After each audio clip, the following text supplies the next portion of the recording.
नमस्ते। अपन ने राजस्थान हाईकोर्ट चतुर्थ श्रेणी कर्मचारी के अंदर राजस्थानी भाषा और जो बोलियां वाला भाग है, राजस्थानी भाषा और साहित्य, इस वाले टॉपिक के 25 क्वेश्चन अपन ने पिछली क्लास में पढ़े हैं। आज अपन 26वें क्वेश्चन से देखते हैं।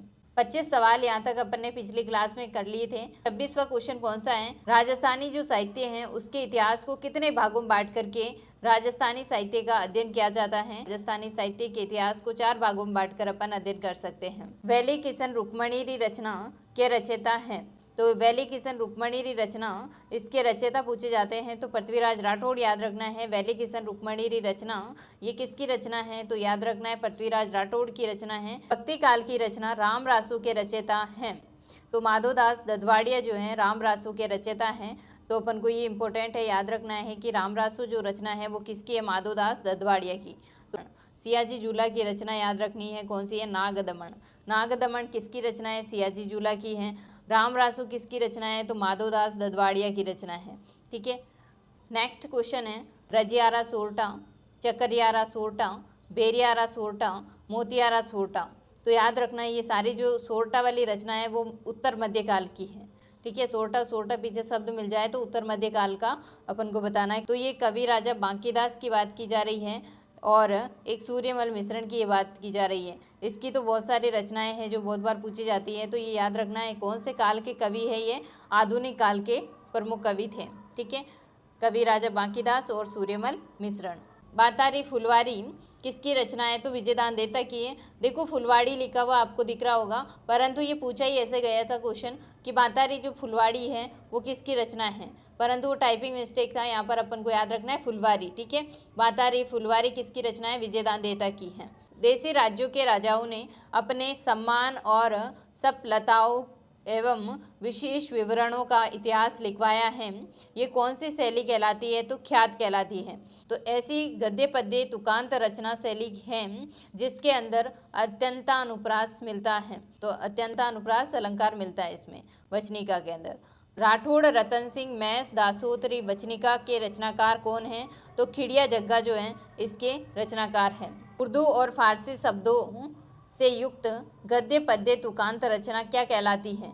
तो देखो फारसी और उर्दू शब्दों से युक्त गद्य पद्य की जो तुकांत रचना होती है उसको अपन द्वैताद्वैत कहते हैं। वचनिका जो रचना शैली है उसकी प्रमुख भाषा है राजस्थानी। वचनिका राजस्थानी भाषा के अंदर लिखी जाती है, जबकि द्वैताद्वैत जो है उर्दू और फारसी के अंदर लिखा जाता है। ये कहने और सुनने की विशेष विधा है जिसके अंदर जीवन के हर पक्ष पर प्रकाश डाला गया है। तो ये क्या कहलाती है? तो बात कहलाती है। दो लोग बात कर रहे हैं, बात को ही अपन को याद रखना है, बात कहते हैं। ठीक है, जिसके अंदर कहने और सुनने की विशेष विधा है जिसके अंदर जीवन के हर पक्ष पर प्रकाश डाला गया है। ठीक है, राजस्थानी साहित्य में जमाल क्या है? तो जमाल जो है ये एक प्रकार से मात्रिक छंद है।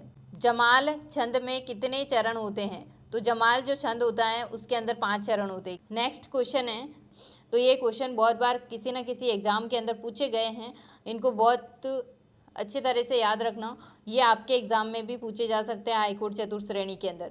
ठीक है, तो ये इस तरह से अगर क्वेश्चन बनता है कि संत महात्माओं का जीवन परिचय पद्यबद्ध रचना में मिलता है, उसको अपन क्या कहते हैं? तो पर्ची कहते हैं। ठीक है, पद्यबद्ध रचना है और वो कौन सी है? पर्ची है।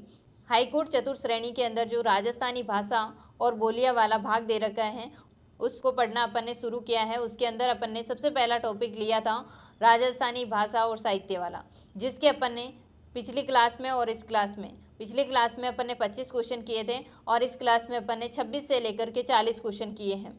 तो ये 40वां क्वेश्चन लास्ट है इस टॉपिक का। अगर एक टॉपिक के अगर 40-50 क्वेश्चन आप कर लेते हो तो इससे बाहर जो है मैटर नहीं जाएगा।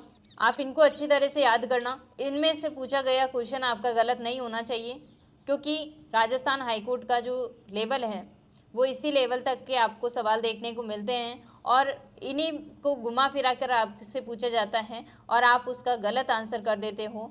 तो ये आपको विशेष रूप से ध्यान रखना है कि जो पढ़ा हुआ है उसको थोड़ा सोचो विचारो और फिर सवाल का जवाब दिया करो एग्ज़ाम के अंदर। तो क्या ध्यान रखना है कि जो सरल क्वेश्चन आते हैं उनको गलत नहीं करना है, और ये बिल्कुल नॉर्मल क्वेश्चन होते हैं जिन पर अपन ध्यान नहीं देते हैं, परंतु ऐसे ही क्वेश्चन जो है एग्ज़ाम के अंदर बनते हैं। जो है टॉपिक हुआ था राजस्थानी भाषा और साहित्य वाला। अब अपन नेक्स्ट क्लास में लोक संगीत को पढ़ेंगे। मिलते हैं नेक्स्ट क्लास में, तब तक के लिए जय हिंद जय भारत।